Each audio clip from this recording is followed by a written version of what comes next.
প্রিয় দর্শক, এখন আমরা আছি ফরিদপুর ভাঙা যে হাইওয়ে, সেই হাইওয়ের এইখানে সংঘর্ষা যে স্থানটি, এই স্থানে একটি অ্যাম্বুলেন্স এবং বিআরটিসি গাড়ি মুখোমুখি সংঘর্ষে 5 জন নিহত হয়েছেন। এবং আমরা যতটুকু স্থানীয়ভাবে এবং যারা গাড়িতে ছিলেন বিআরটিসি এবং অ্যাম্বুলেন্সের যারা 5 জনই মারা গেছেন, এই 5 জনের বাড়ি বোয়ালমারিতে।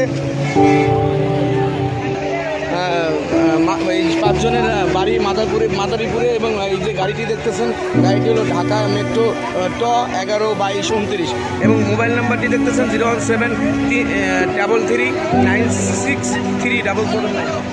আমরা একটু দেখানোর চেষ্টা করব যে আপনাদের সামনের দিকে যে বিআরটিসি গাড়িটি যেটি অ্যাক্সিডেন্ট করেছে, অর্থাৎ আমরা একটি সাক্ষাৎকারে দেখেছি যে বিআরটিসি গাড়িটি মুখোমুখি সংঘর্ষ এবং এই যে বিআরটিসি গাড়িটি সেটি ফরিদপুর থেকে ঢাকা যাচ্ছিল এবং এই গাড়িটির নাম্বারটি হচ্ছে ঢাকা মেট্রো ব 116436 বিআরটি গাড়ি। এই বিআরটিসি গাড়িটির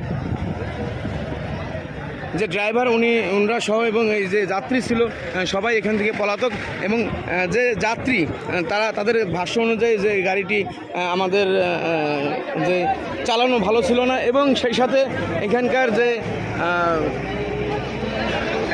এই অ্যাম্বুলেন্সটির চ্যাসিস ভেঙে, অর্থাৎ বডি ভেঙে বিআরটিসি গাড়ির ভিতরে চলে যায়।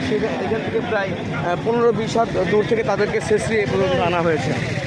এইখানে দেখতে পাচ্ছেন যে এই যে কলাপাতা দেওয়া, এটি ড্রাইভারের এবং এখানে একজন দেখতে পাচ্ছেন যে তিনি মারা গেছেন এবং 5 জন নিহত হয়েছেন। আমরা আপনাদেরকে আরেকটু দেখানোর চেষ্টা করব যে এই মাদারীপুরের যে 5 জনের ভিতরে ওই গাড়িতে এখনও 2 জন আছেন, একজন রোগী এবং একজন ড্রাইভার এবং বাকি 3 জন হলো প্যাসেঞ্জার, অর্থাৎ রোগীর আত্মীয়। এই অ্যাম্বুলেন্সটি এখন এখানে অবস্থান করছে এবং আমরা যতটুকু মর্মান্তিক কোন এবং